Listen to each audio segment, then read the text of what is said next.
This was on The Athletic, who, yes, they're still in business and doing some good work. This was asked of a particular unnamed prospect. Who were the nicest coaches you met during the process from schools you didn't sign with? Okay. A lot of the guys were called nice guys. One was Coach Hype. He said, I want to say between Coach Hype and Dan Lanning, who's Oregon's coach. Coach Hype, down-to-earth guy. He's really nice off the field. He's a nice guy, good person. He actually cares about his players. He knows his players. His players can come to him, and I see that with my own eyes. That's strong.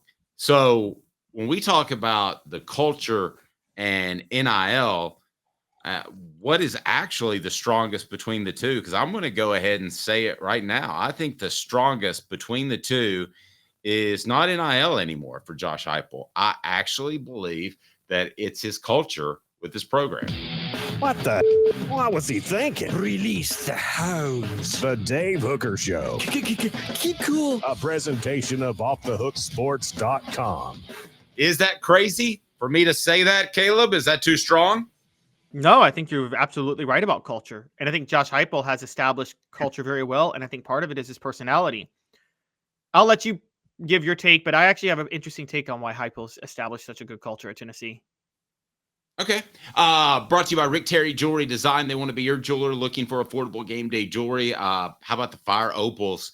Our good friend Caleb won the Fire Opals, and he was able to get them to his wife on Valentine's Day, which was cool. And he and I have got some plans to get together and do some listener parties. We'll get Caleb in here somehow. But I'm going to answer this really simply. I think it's just because Josh Heupel's a good dude. I don't think he went into his coaching career saying, should I be a dictator like Nick Saban or should I be a good guy like Dabo Swinney? I don't think he went into it like that. I think that's just who he is.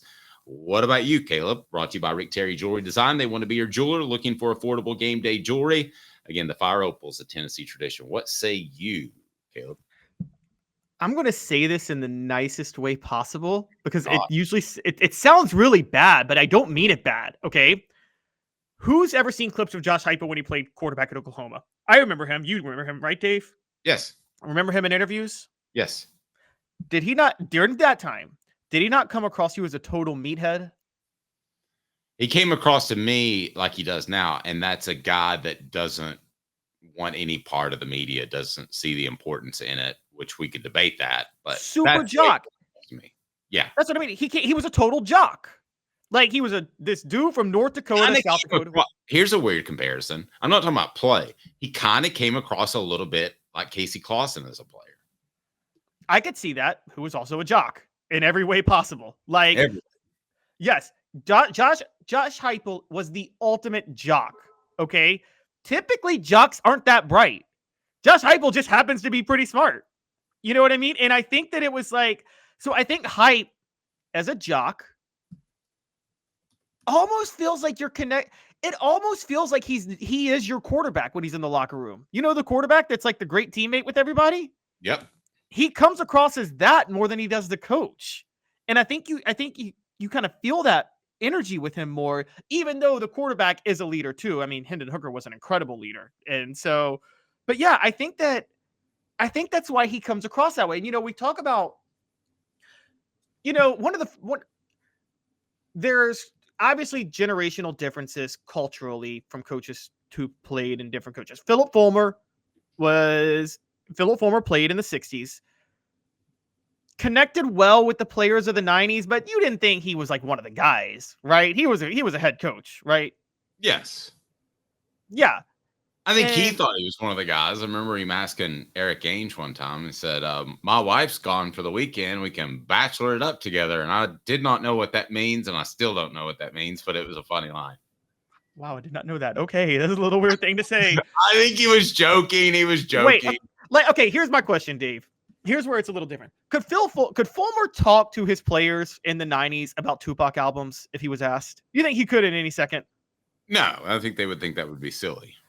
But Josh Heupel probably could talk to his players today about Drake albums, couldn't he? Yeah, is that the popular one now? Is that the guy? Drake, Lil Uzi, Kendrick Lamar, like any of the, one No, of the. I don't think he can. I think he can speak about Kendrick Lamar, which you and my daughter may have me won over with. I don't think he can speak to all those guys. And I don't think he has to.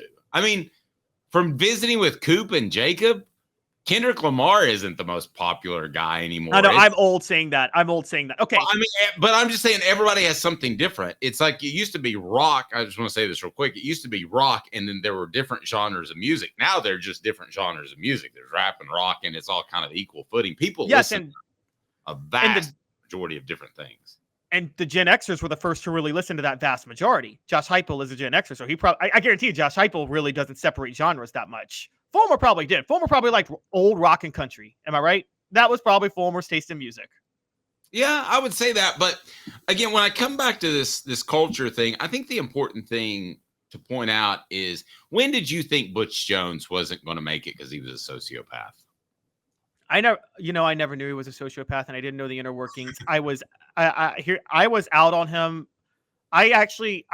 I'm ashamed to admit it. I rode the Butch Jones train for a long time, defending him, even though I didn't defend what he did, but I said these aren't fireable offenses.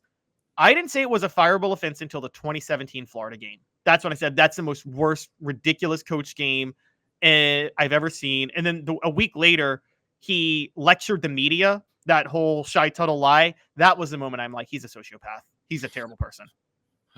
In Tennessee's hirings I was caught totally unaware of Lane Kiffin and what happened there. But with Dooley, Butch, and Jeremy Pruitt, I was told no more than a year, sometimes even with Derek Dooley, it was like, this guy's not wired right. He just went and told the drywall guy to take a break and is doing the drywall outside of his office. I was like, okay, well, that guy's not very bright. You have to delegate, don't you? Drywall would be something that I would delegate. Well, I don't know if he's not very bright, but if Derek Dooley tried to he didn't trust anybody to do anything outside of him, right? Right. Well, bright. I just use that word. But yeah, I knew he was a goofball. And then I heard stuff about Butch Jones. I heard stuff about Jeremy Pruitt. The point I want to make is that I haven't heard a single negative thing about Josh Heupel. And I'm saying that being completely forthright. The stuff I heard about the previous coaches, it wasn't strong enough for me to report. I knew it, and I was like, don't get too excited about that guy. But I didn't report anything on it. My point is, with Josh Heupel, we're entering year 4.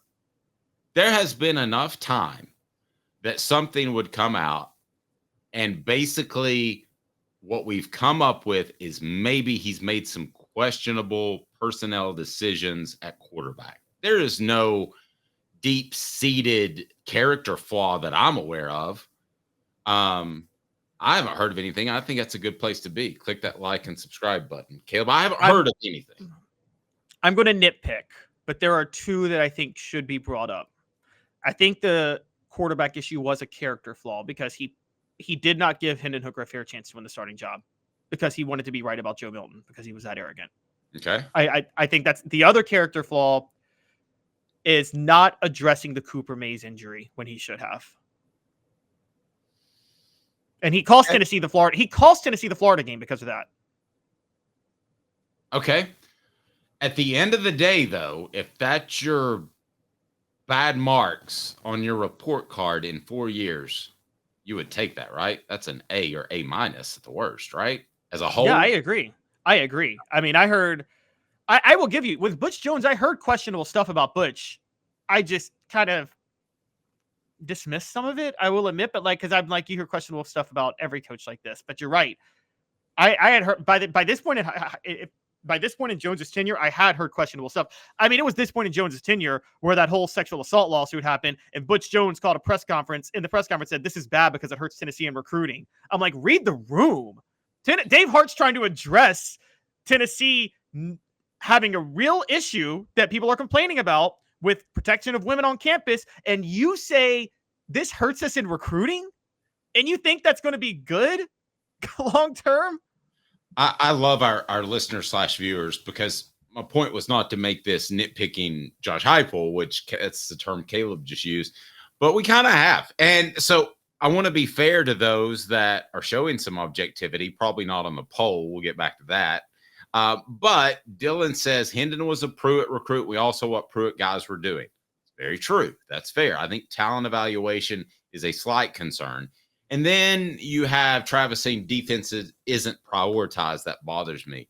That's fair as well. I think you're going to have most of the time your well, let's look at Ethan Davis, for instance, the tight end. Yeah.